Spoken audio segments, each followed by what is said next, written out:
तो गीता, भगवत गीता एक्चुअल में है क्या? वो मैं कमेंट्स पढ़ती हूँ, वो लोग कहते हैं कि कोई भगवान ने कोई बुक नहीं लिखी है, कोई भगवान की लिखी हुई कोई ये है नहीं। ये भगवत गीता साक्षात कृष्ण वाणी है। खुद कृष्ण ने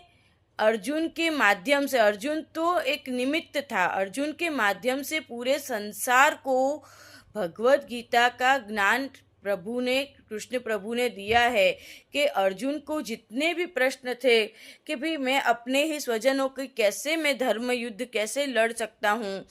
तो भगवत गीता में एक एक वस्तु जो प्रभु ने समझाई है, तो वो खुद कृष्ण भगवान साक्षात पूर्ण पुरुषोत्तम ने अपनी अपनी वाणी से समझाई है। वो जो है वो भगवत गीता है, जिसकी हम पुस्तक है, जो जो हमारे लिए खुद साक्षात भगवान की वाणी है वो तो